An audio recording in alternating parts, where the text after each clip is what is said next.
Ok, bonjour et bienvenue sur Indiamor Movie. Aujourd'hui, on va parler des résistances en série. D'accord, on va montrer comment calculer les résistances équivalentes pour un montage en série. On va voir tout ceci à travers un exercice. Exercice, calculer la résistance équivalente du circuit suivant. On peut donc voir notre circuit ici qui est composé des 4 résistances rouge, verte, noire et puis bleu. D'accord, tel que on voit un courant ici qui traverse donc toutes les résistances là. On donne la valeur de la résistance R1, R2, R3 et R4. On veut donc la résistance équivalente. Ok, on passe donc à la solution. On veut donc la résistance équivalente donc de notre circuit ici.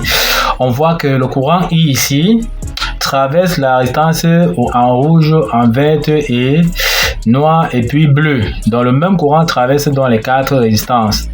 On comprend que ça veut dire tout simplement que les résistances ici sont donc montées en série parce que c'est le même courant ici qui traverse la résistance en rouge, en verte, en noir et en bleu. Donc c'est le même courant et qui traverse dans les résistances ici. Donc les résistances ici sont donc en série.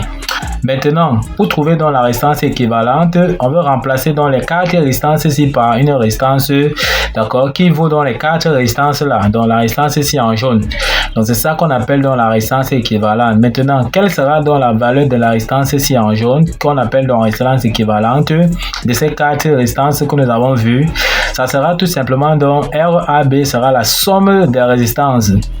Donc ça sera la somme des résistances donc en rouge plus vert plus noir plus bleu. C'est ça qui sera donc la résistance équivalente ici, qui va donner la valeur de la résistance donc en jaune. Donc on peut donc conclure que puisque notre montage est donc en série, comme nous avons dit, le même courant traverse toutes les résistances. La résistance équivalente donc sera la somme des résistances. D'accord, on peut donc calculer donc notre résistance équivalente donc AB. Ça sera donc R1 plus R2 plus R3 plus R4. Donc on remplace donc R1 par sa valeur. R1 c'est 10 ohms, R2 c'est 5 ohms, R3 c'est 20 ohms et R4 c'est 30 ohms. Tout ce qu'on a fait, c'est de calculer donc la valeur donc de ce que nous avons ici, faire l'application numérique. On a donc 30 plus 20, ça fait 50, 50 plus 10, ça fait 60, et 60 plus 5, ça fait donc 65 ohms. Donc RAB, la résistance équivalente donc est donc égale à 65 ohms. Donc la résistance ici, qu'on appelle donc la résistance équivalente ici, R que l'on cherche, est tout simplement donc égale à 65 ohms. Donc la résistance 65 ohms peut remplacer dans nos 4 résistances ici que nous avons vu. Donc c'est ça la résistance équivalente. Ok, on va donc vous laisser un autre exercice encore que vous allez traiter à la maison. D'accord, exercice à faire à la maison. On demande donc de calculer la résistance équivalente du montage suivant, tel qu'on voit ici entre A et B. On a donc R1, R2, R3, R4 et R5. Donc on a donné la valeur de leur résistance, d'accord.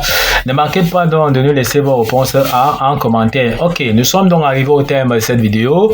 Ne manquez pas de vous abonner à la chaîne, de liker la vidéo, de partager la vidéo aux proches amis et d'activer donc la cloche de notification pour ne pas manquer nos prochaines vidéos. Sur ce, à bientôt.